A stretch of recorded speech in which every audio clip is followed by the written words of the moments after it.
This is Michael Tucker, and you're watching the new Legends on Deck podcast with host Brian Koss and David Conde.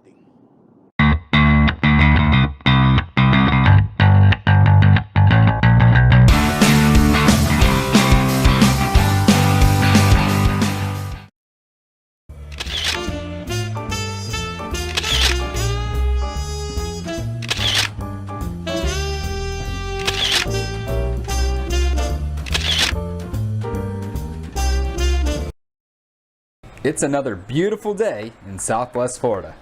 Not a cloud in the sky, no wind, and no sign of precipitation. Okay, none of that is true.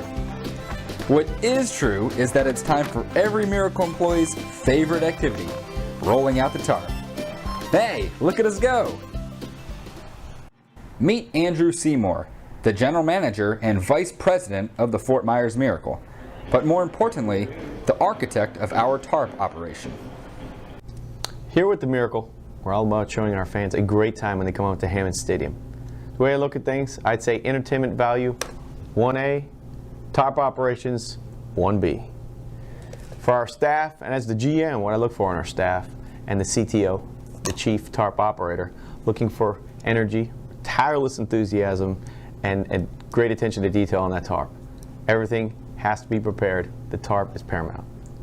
Earlier in the show, we introduced you to Savannah Martin, our Community Relations Manager. Savannah loves being out in the community, but her true passion is tarp pulling. Growing up as a young girl, I'd always see guys out there pulling tarp at the baseball games.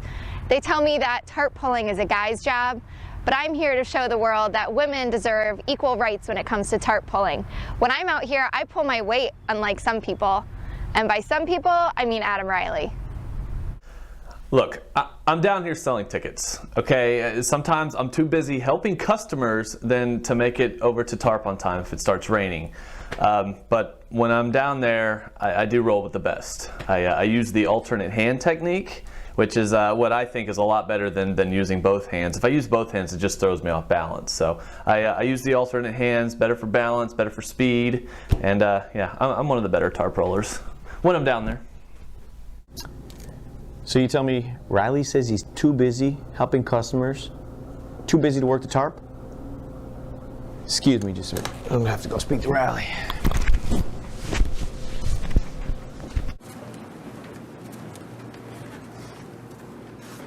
Riley, could I speak to you in my office? Sure, yeah. What's this about? Priorities.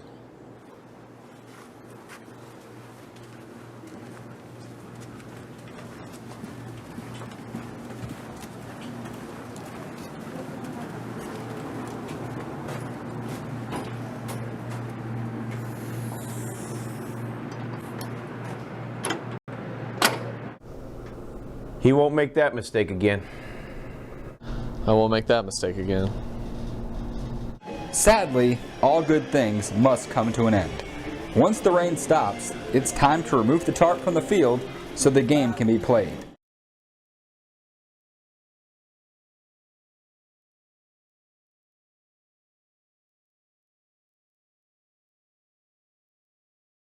Welcome to episode 9 of the new Legends on Deck podcast.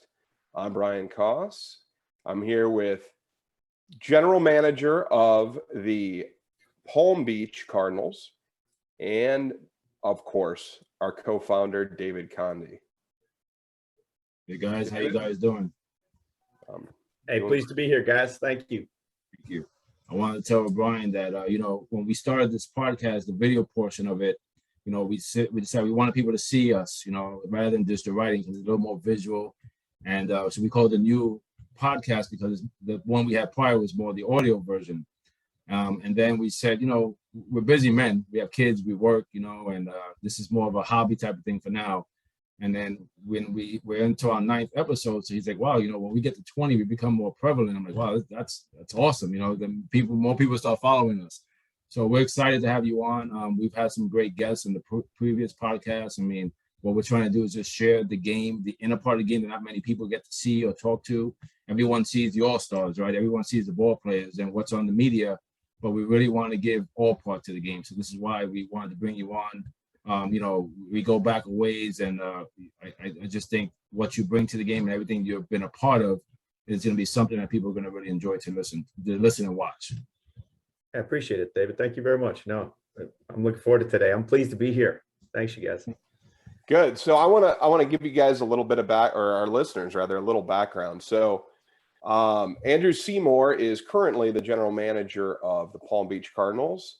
And he has been 3-time general manager of the year in minor league baseball. I believe it was once with the Vancouver Canadians, Yes, and a second time with the Fort Myers Miracle, who are now the Muscles? The Mighty Muscles. Mighty Muscles. And Mighty Muscles. That's right. And then now with Palm Beach Cardinals in 2019.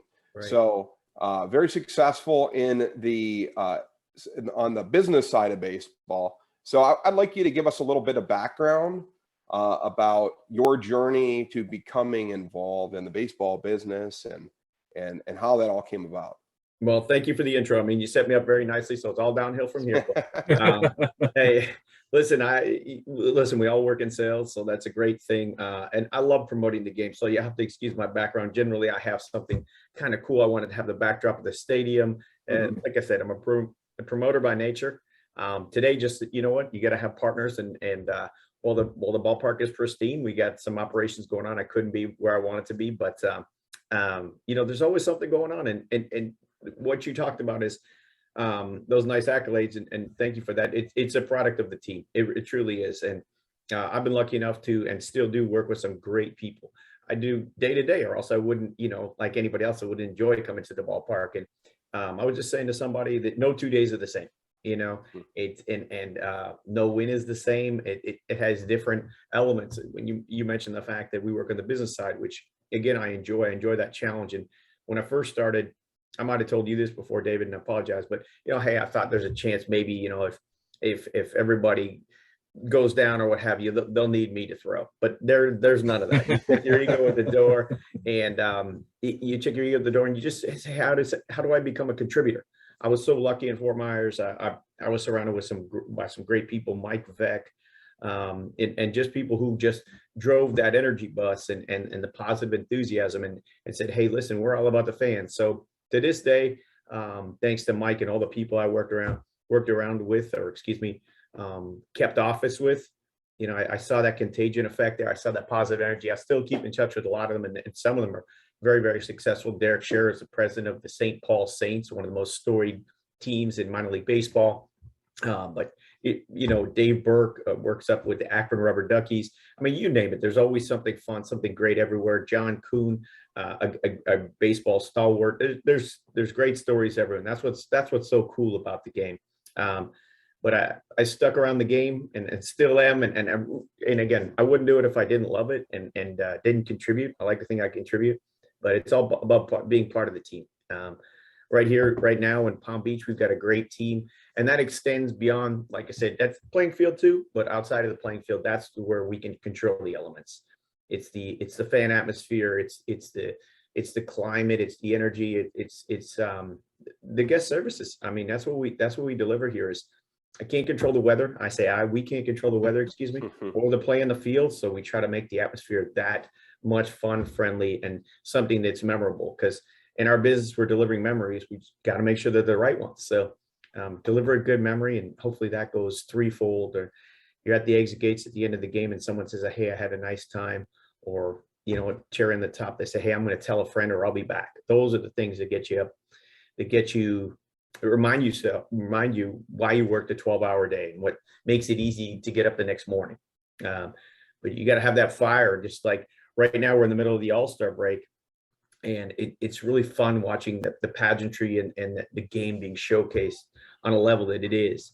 And as David, you know this very well, is in the old saying in sports, when the Major League Baseball All-Star break is on, that's a time you want to pounce on. It's a time you want to, be covet, because it's a quieter time in sports. It's just before football. I'm sure there's summer league basketball, which I find exciting, but there's a lot packed into this little time span here on the baseball side.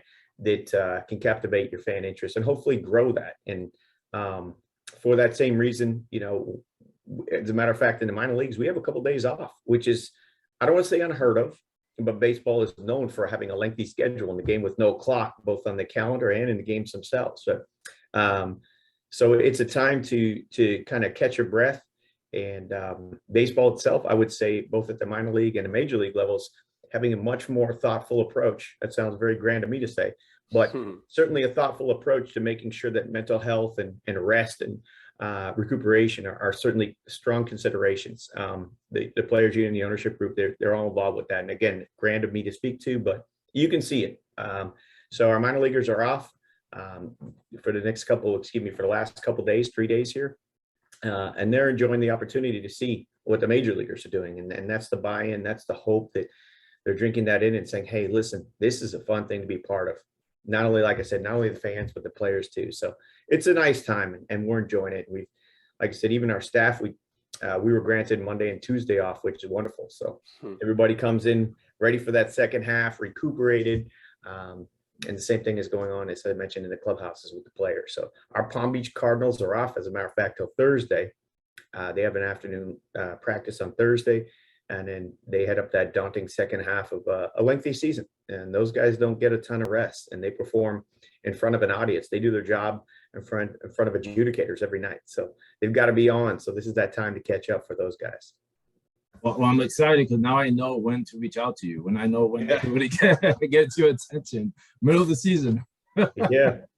And you know what's funny, David? I know you, if you don't mind me saying, you're a Mets fan, and that's great. I love your allegiance. Brian, it's funny, you're wearing a Cardinal shirt, so I got to mention that, they're our closest rival as the Palm Beach Cardinals. We're down here in Jupiter. Oh, yeah. Share the facility with the Jupiter Hammerheads, which are the Class A affiliate of the Miami Marlins. So we have virtually a game every day. Which is wonderful. So on the minor league side, the Florida State League side, our closest rival, our commute is the other than with each other, excuse me, is with the St. Lucie Mets. So David, playing right to your heart, the Mets are here often. It's only 40 miles up the road, and it's a commute that actually draws a nice little interest. There's a nice fan base that comes down from Clover Park, which is gorgeous. They come down here to Roger Dean Chevrolet Stadium to see what we're all about. And that's a nice compliment because that fan base is strong and you feel the energy in the ballpark. And you know what? Once again, our goal doesn't change. It doesn't matter if they're Mets fans, Palm Beach Cardinals, whatever it might be. Hey, when they come through those gates, they are the ones that we care about. The most important person on a game date is the one in front of you. And trust me, our guys and girls here probably get sick of me saying that, but it's a pretty good mantra for us to live by. And we've ingratiated ourselves or made friends with a lot of the good Mets personnel, Mets fans that come down from Clover. So I'm proud to say that. And it helps your fan base. It really does. It brings some good energy to the ballpark, David. So awesome.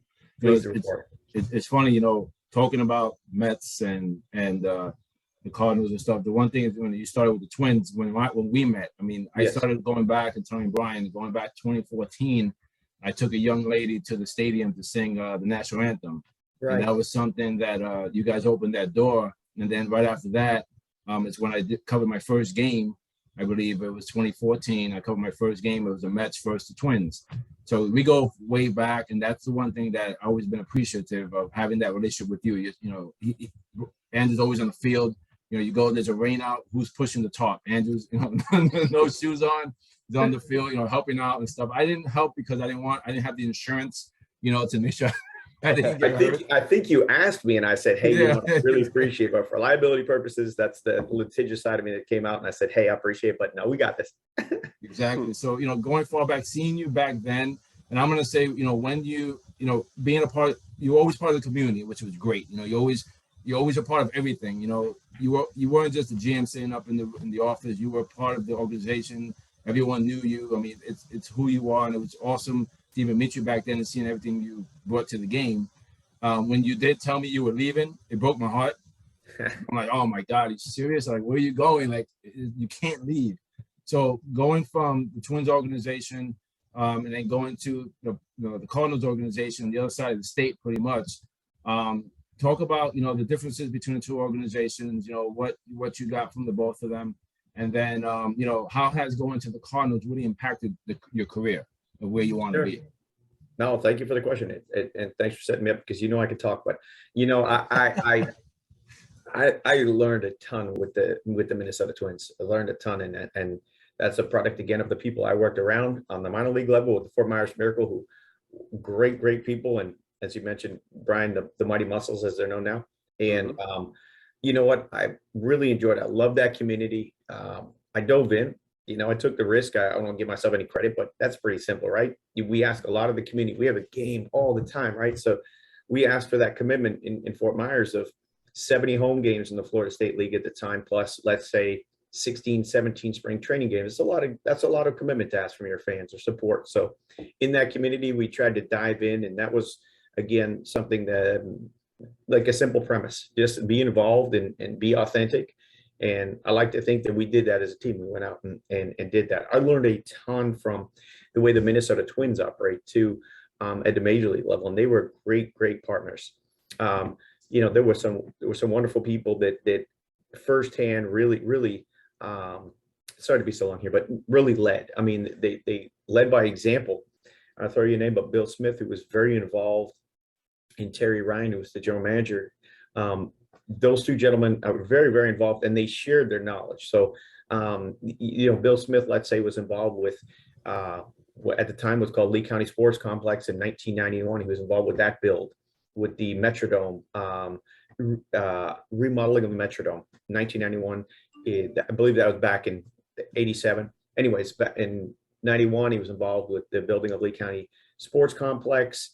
And as you know, that takes a lot. That takes a lot in terms of relationships and building confidence and involvement with your community. So I watched him, or I learned from him, a number of times. I wasn't there back then, but I listened to him, and he was always great about volunteering that kind of knowledge. Bill would take us out. When I say us, when we were interns there, he would take us out maybe once a month or whatever it might be in spring training. And that was the most, for lack of better words, enriching time. And I could talk as I qualified, but I would try to listen. And he would, he put the questions towards myself and Derek and a couple other guys, and we learned so much just by listening to him. When it came down to it, though, it was attention to detail. It was care for your area and controlling the things that you can control. The same things that Mike Veck always preached. And so we went about those, and I watched Bill be involved with the building of Target Field up in Minnesota, which is gorgeous. I went up there with my son to see the All-Star game, and couldn't have been more impressed with the presentation. And I should have expected that from Bill Smith. That's the guy he is. And then, Bill headed up the development of the Dominican Academy for the Twins, which again is a huge success. Haven't seen it firsthand, read a lot about it. He showed me the blueprints because he's that much of an open book. And then lastly, I got to look at the way Bill was really involved and allowed us, and myself and Steve Gliner at the time, who's also a great leader. We learned a lot from Bill in terms of the renovation of Hammond Stadium and, and the CenturyLink ballpark at the same time, CenturyLink Sports Complex, as it was called at the time. And oh my goodness, that was, I actually used that as my avatar a lot of times on social media. And again, to make fun of myself, because if you're not already laughing when you see me in this video right here, I'm, a skinny guy, so here I am in my avatar. I'm wearing a safety vest. I'm wearing a hard hat. And of course I top it off with the really good look of a clipboard. Well, so I was trying to take notes, and not talk, but a couple of the guys on site told me, "Hey man, you look good. Drop the clipboard." So I was perfect nerd for the position, walking around. But I use that as my avatar because I learned so much. And I thought I learned a lot in the classroom and tried to buckle down in certain times. But man, watching people operate, like I said, Bill Smith and all the people, and how they integrated and came out with that gorgeous product. And listen, in the end, I got to show people around the finished product over there at the CenturyLink Sports Complex at the time, and showing people the Players Academy Championship. Oh, awesome. Oh man, right? The 360-degree wraparound, and incorporating all the new food and beverage areas with branding of food items, and just all these group areas. It was just fun. So to get back to the point is I learned a lot from it, and that was because of the nature of the Minnesota Twins. It was, and I'm sure it still is. I'm not there firsthand, but it's Minnesota nice, and it was just it was Bill Smith, Terry Ryan, and those gentlemen that I learned a ton from. And I'm doing no justice to the tons of other people that worked alongside those guys, but guys and girls.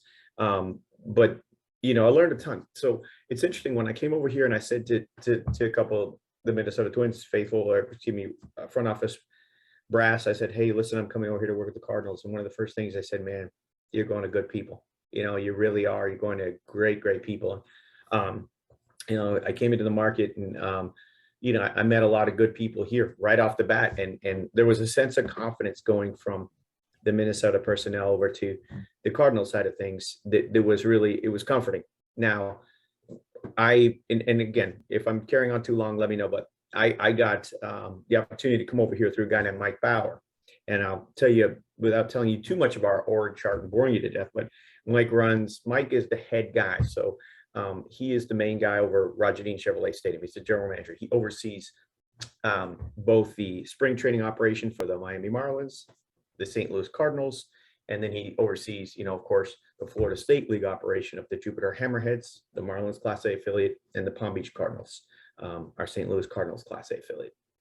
So he's got a significant job, and then that's where I fall under Mike is the general manager of the Palm Beach Cardinals. So Mike is the one that talked to me about coming over here. I visited this ballpark, and it's gorgeous. I mean, it's right in the heart of the community. It's why I mentioned Target Field before. It's almost like it was dropped in perfectly. It's right in the heart of the community. It's got great curbside appeal. Listen, I knew a couple things. I knew before I was coming here that, hey, listen, we were going to buy for a remodel. So a remodel was on the horizon, and so many exciting things. And I talked to Mike and I said, hey, listen, the one thing I'd love to have here is the All-Star game and the Florida State League All-Star game. So we came out of the gates with some fun stuff as such, and we're still the very exciting remodel project is on the horizon, and there's so much to do. I mean, in terms of excitement and build that and create that. So I came over to a great situation with the Cardinals. And the reasons I gave you so much explanation on it is they're wonderful people with the Cardinals. And, there's the same level of, let's say, professional patience too, that I saw a lot in Minnesota, and that want to help you learn or help you get better. Because I'm one that always wants to get better, and so do the players in the field, right? So the umpires, etc. So there's just a nice thoughtfulness amongst the operation to give you that in a whole long-winded answer. But in having said that, of course, I won't take a breath, and I'll say that, hey, I'm very lucky too to also work alongside with a lot of the Miami Marlins personnel. So there's a lot to be learned and had here, who are great people too, and a great commitment to excellence and getting better every day, just like the Cardinals. So it's fun. You've got two opportunities to grow and learn and just drink in all the expertise. We're very impressed with that. Talking about the All-Star game, we were able to attend as Legends on Deck. You gave that to us. Our intro and our video is a picture of Brian and I at the stadium, on the field. Yeah. So that's awesome. And then we got a first-hand look at what you do, the fact that two teams are running in one stadium, the scheduling. I mean, on this side, I'm in Fort Myers, so I have the Twins and the Red Sox. They're separate. I mean, maybe less than 10, 20 miles apart, right? But you guys have it all together. So what you do there and having all of that, manpower left and right, I mean, it's a big project, and you've been successful with it. So we enjoyed our time there. It was an amazing park. We love to go see different parks. But if you're going to remodel, it was beautiful. So I can only imagine what a remodel is going to do to that stadium if you're going to change things up.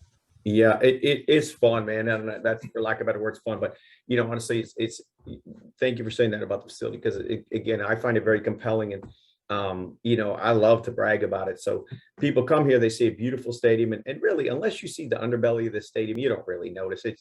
It's got a real nice gradual recessed seating that goes back like gradually, as opposed to Fort Myers, which is more cathedral-like, which I love too. But there's advantages, pros and cons to everything. And I think at the end of the day, it is very important to keep teams in their community. And I don't mean to be too over the top, but At some point there is that where you do need to keep up with the Joneses, and I don't know if that's the term, but you want to compete. So we want to have, we're excited to, eventually when our project gets done, to have this venue that will be, have that new shiny look and just, be that much more of a draw. So, and at the same time, be terrific for your players, because things like hydrotherapy and all the new techniques in terms of health, fitness, training, etc. Those things being in play for the betterment of the players or for their benefit, it's exciting too. So it's a win-win everywhere. And as the facility, which I better qualify here, as the facility becomes that much more of a draw, I love what it does for the community, the direct spend, the heads in beds, and those kind of things, because our community, again, is so important to us. And being able to talk about a renovation project, whether it starts tomorrow, 2 weeks, a month, a year, a bunch of years, that comes from a hard work, but put in by a lot of people. Yeah, I David and I talk about that All-Star game all the time. We actually, I want to say our last podcast, or the last few, we've brought it up here and there in our podcast and in our writing. We refer back to it all the time. It was a great experience. Thank you. You guys did a great job down there. So I have a question regarding spring training and how your role meshes in with all of that. So, the Cardinals are the big league club. They come down. Everybody in the organization is there, right? And Palm Beach.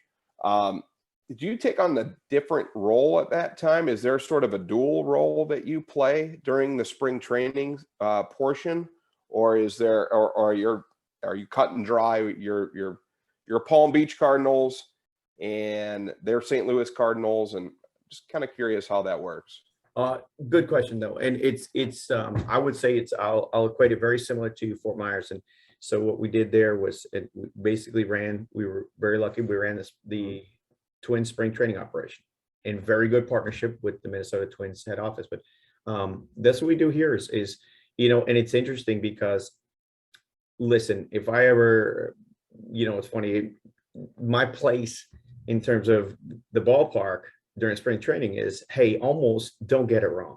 You got everybody here from all your big league players, and both teams have some very alluring players, that the fans want to come and see, get autographs from. They want to see them perform. They want to buy their T-shirt, their jersey, whatever it might be, and just feel a part of it. And that's what's fun about spring training is it the accessibility of the players, the proximity is right there, and you can get a ticket. So what I find different, or what is operatively different, is there's no real reason that myself, Andrew, sorry to go third person, Andrew needs to go inside the clubhouse for either team, the Marlins or the Cardinals. I like to, because I keep myself busy enough is with all my teammates too, is with other roles related to making sure that our place looks great and ready to go for when the fans come in.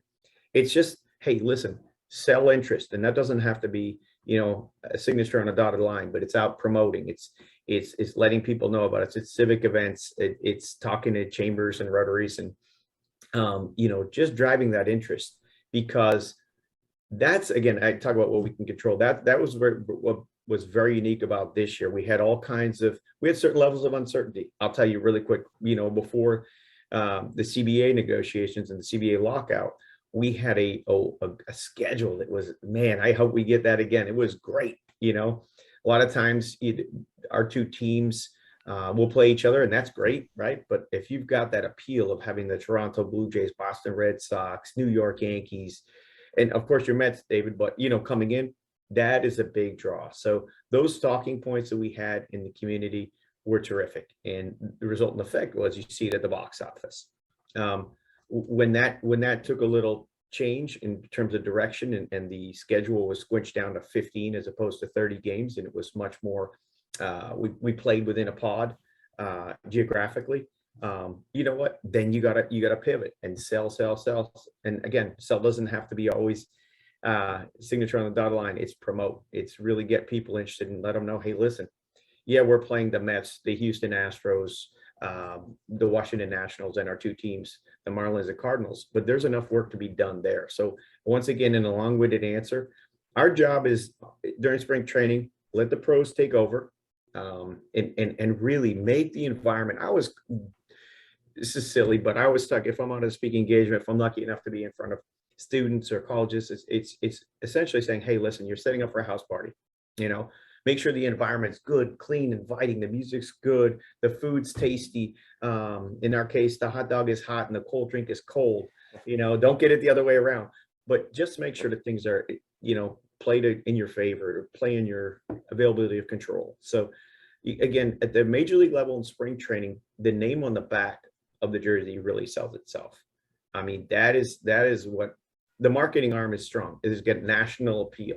Doesn't matter who the player is. Well, it does matter who the player is, excuse me. It doesn't always matter which team is coming into town. There's somebody, listen, Soto is going to be a big story when he comes here next year with the Nationals. He already was, but Juan Soto having won the home run derby is just one more talking point as those guys swing into town. I mean, David, your Mets, every time they come, there's that sense of allure and appeal, who's throwing, man? No way. It's DeGrom throwing. Yeah, Sure, is Mad Max going to make this trip? All those funny things. And you prognosticate on it and you don't profess to know, but hey, shucks, people buy a ticket.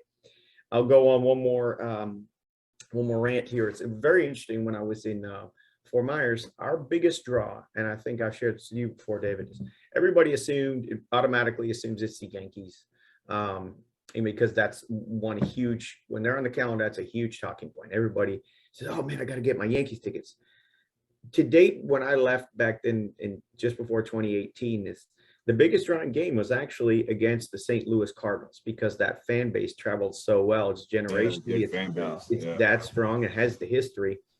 So Hammond Stadium, that was our best drawing spring training game, was against the Cardinals. And it was a sea of red. It never felt like it certainly wasn't. Don't get me wrong. I still have that competitive side, but you saw a lot of red on those games when the Cardinals would come over here.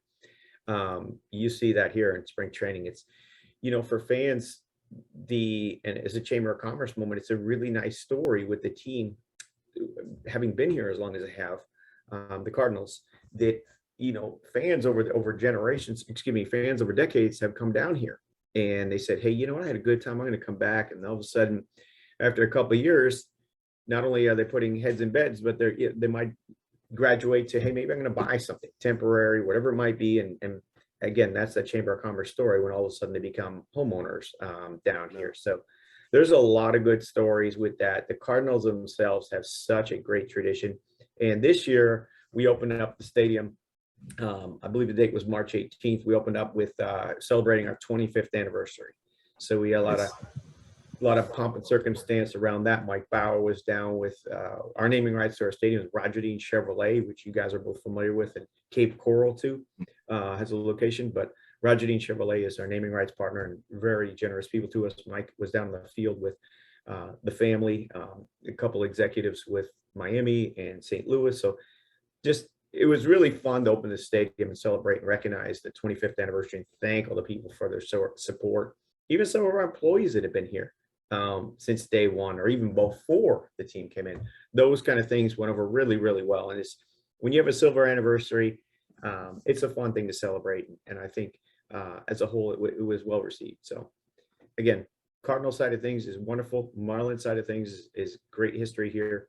And they do a very, very nice job as well. So it was fun to work with everybody together. And that's a long-winded answer once again to tell you how what we do during spring training. Again, it's not the spring training element. It's, listen, when you're at the exit gates and saying to the fans or to your sponsors, hey, thanks so much for being here. It's really not about the wins and losses, because the spring training, if you lose, we'll get them tomorrow. It's another, it doesn't count. We'll get them tomorrow.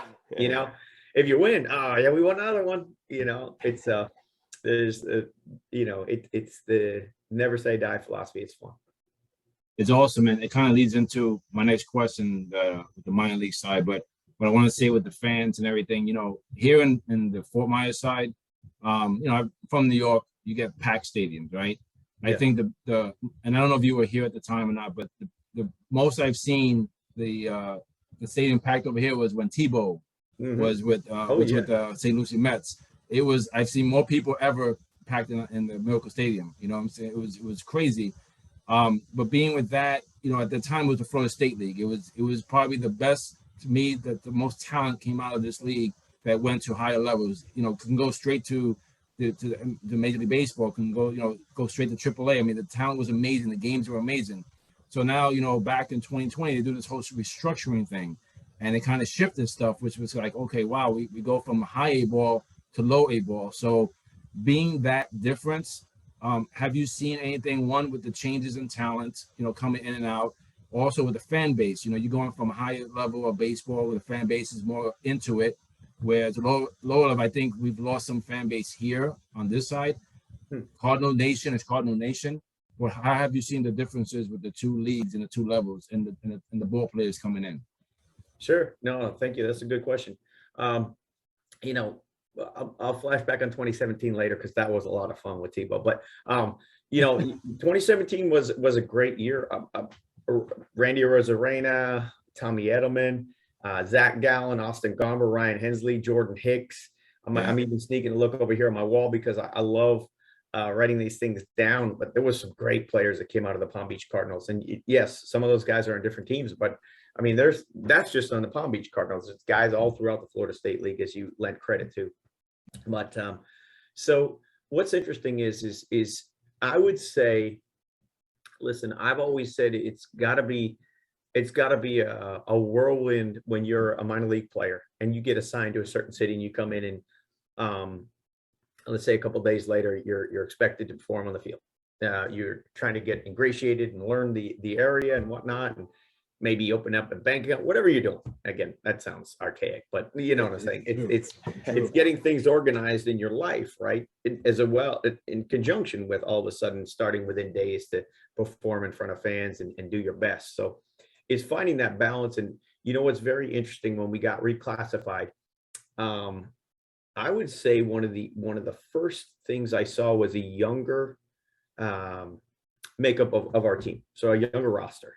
So as opposed to the guys being a rookie level, then short A, low A, and then getting up to high A, that kind of thing. Now they're basically going from rookie ball right to us when we got reclassified. So you saw a younger talent base, but I didn't see a fall off. Again, I can't speak to Fort Myers. I didn't see a fall off quite simply because the energy was there, man. These guys were hungry. So maybe it was just pure luck. That's where we first, I would say that's a snapshot that we first saw. Again, the guys were younger. The challenge was okay, they're in the market. The young guys, listen, David, Brian, they're from all over the map, whether they're from Canada, if they're outside of the United States, a lot of times they don't have a vehicle. That's not unique to here. It's everywhere. They don't have a vehicle. They need to find housing in a market where this market is even more expensive than Fort Myers. So again, some of those were the things that stuck out to me, was just the guys, let's say integration in the market was probably just, wow, it was eye-opening for those guys when they're young, because a lot of times there's their first time here. So I saw that the talent level, the hunger and the effort was there. One of the things that I would say is that we're very lucky with this year is I see a really, really good mix in our coaching staff. And again, this is me, just my theory, but we've got a really cool mix. We've got a field manager, Gary Kendall, who came from the Baltimore Orioles organization, was there for over 2 decades. And Gary has just a really strong background of working with some real winners. I mean, he worked with Buck Showalter, and not just worked. He's the kind of guy, he becomes friends, and he's a genuine guy. So you got Gary with a great deal of experience. You got Kadeem Octave, he's our hitting coach.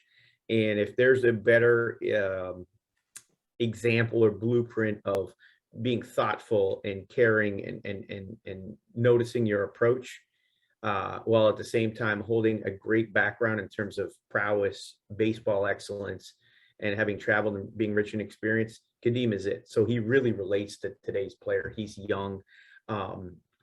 He's from New York. He's played the game, yada, yada.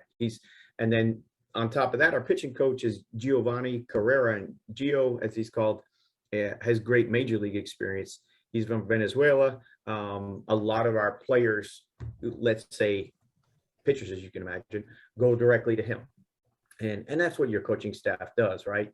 They're the buffers between the field manager and the player. So that's what they do. So, and then we have, as most teams do now, you have a fourth coach who's young and does a lot of the video work and wears many hats, because honestly, the title is just that fourth. He's also the traveling secretary, the assistant, whatever. I'm just being facetious, but there's a lot on his plate, or his or her plate, but in this case, his. So I like the makeup of our team. That's one thing I see. David, a lot of people would ask, well, how are the games any longer, this and that? Honestly, the implementation of the pitch clock, the game clock, and then the automated balls and strikes, those have expedited the pace of game. And you know what? Our fan base, really quick, is loyal. They come here for the entertainment factor. So we really didn't have any pushback in terms of the level of baseball. So we're very lucky because of this, our fan base. They come here to be entertained. And honestly, to date, whether it was last year with Jose Leon or this year with Gary Kendall, we put in entertaining product on the field. And myself, my coworkers were very lucky to have that.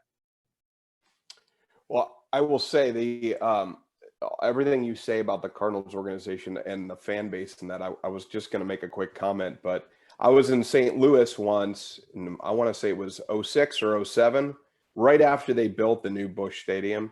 Right. And I've never seen, I'm from Detroit originally, and I'm a, Tigers fan, and it's a good sports city, but Detroit has 4 major sports teams.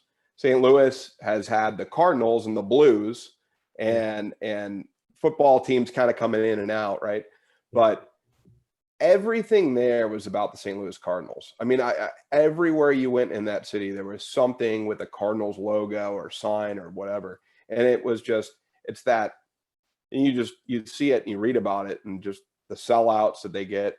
So I can only imagine how well they travel to come down to Florida here in Palm Beach for spring training.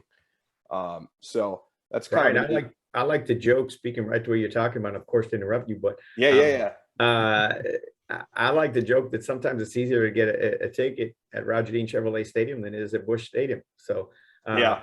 And again, you know what? Hey, we'll take good care of you. Come on down. No, that's right. That's pretty cool. The fan base is great. Yeah, I can imagine. I wanted to wrap up with this question. So you're on we talk to a variety of people, coaches, players, and it's good to talk to somebody on the business side of baseball. So let's say there's a young person out there that is not going to make it, or is not looking to be, an athlete on the baseball playing side, but they really love the game and they want to be involved on the business side. What advice would you have for those kids out there that are looking to break in on the business side of baseball? So, I was very lucky, and I love to talk about this, I realized, I wasn't playing, but I had a great passion for sports. I love the mentality. I love the makeup. I actually, I'm gonna sound like a real goober, but I like the way it was marketed too. Mm-hmm. All sports. And truthfully, I might have mentioned this to you before, David. I like the way NASCAR was marketed. And I don't know anything about NASCAR, but I would tell you one thing is, if you wanted product placement, or you wanted your name, your image, to get exposure, boy, those cars and that whole sport, that's a loyal fan base. And so I studied that really quick I did my undergrad, and then in downtown Toronto, I did a sports marketing and special events degree. It was a 1-year degree that George Brown College offered. And I really listened. I said, hey, I'm going to dive right into this. I'm going to take a year. And in that Canadian way, I said, hey, listen, I'm going to have a good time. And sorry, parents, I'm going to stay out of the workforce for another year. And I dove into that. And I really enjoyed it. And honestly, I had to finish up my schooling with an internship. To get to the point is, I would encourage anybody to get, to jump in, be passionate about what you like. I did an internship, and when Mike Beck told me about it, he said, hey, listen, internships are to learn about what you don't want to do.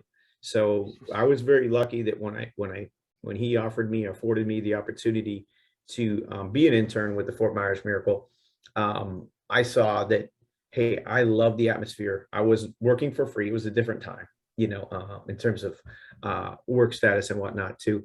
But I was working, and my thought was, I'm going to gain my sweat equity. I'm going to get rich in experience, and I need to do it for my schooling. So I couldn't really get paid anyway. So, but what Canadian wouldn't want to go down to Fort Myers, Florida in November to help with the setup of spring training, which was just, to me, it was so grand and great in this beautiful ballpark with gorgeous green fields where you can play baseball 24/7, 365. Anyways, I dove in, and I really wanted to stay. So I would say to anybody is just reach out. And again, the luck will come. It's baseball, like any sport. It's a game of numbers. I reached out to, I would say, over 300, sorry to brag about my return, but reach out to over 300 professional teams. Every major league team, certainly, because I always thought that would be really sexy to join, the Miami Heat, or at the time the Toronto Maple Leafs, whatever. But I realized that my opportunity to learn more hands-on, if I wanted to invest my time and my efforts and energies, which you have to do, it was with the minor league team, because I could, like I said, touch more facets. And you got to hustle for every person in the ballpark. And I couldn't have found a better place for it with Fort Myers, and that whole mindset, and an independently owned team that was a little bit Cavalier Maverick like in terms of their approach. But the approach at the end of the day is all about the fans. So very, very fan first, as we are here. And again, jump in, don't be afraid, ask questions, but a couple other things, first in, last out, you learn more. You really, truly do. Don't be afraid, because I remember, you would be afraid to be on that. I knew my skill set was not great for, let's say, grounds crew. I didn't know anything about that side of the business. I sure didn't, coming from Canada, where it was, we had snow laden fields. But I watched the county crew operate there, and I'm very lucky to work with easily the best in the business here. And I know I'm being a little biased, but Jordan Treadway, who just had a rule basically named after him called the Jordan Treadway rule, which he modestly will try to steer you away from. But I mean, it's the implementation of the basis that make good sense to the fact that Major League Baseball said, hey, listen, that's the Jordan Treadway way. That's the Jordan Treadway rule. I joke with him because he's a modest guy. He's like, no. So we don't have that rule and say it per se, but it is something that he instituted and brought about by just general knowledge and hands-on care.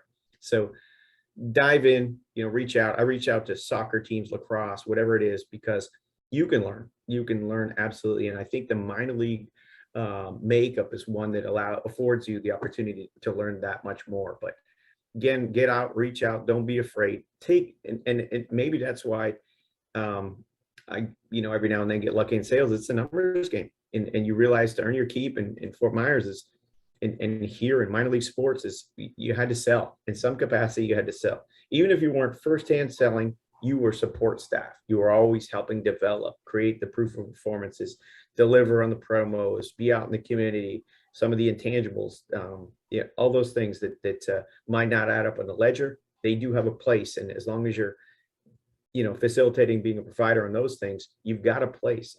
But don't look. I found that I like the minor leagues. Don't look to just get up to the major leagues. Don't look for the easy route. Work hard, find out what you don't like. You'll learn a lot along the way. And again, that's very, very long-winded, but don't be afraid. And then you will sell at some point. Well, we love the minor leagues too.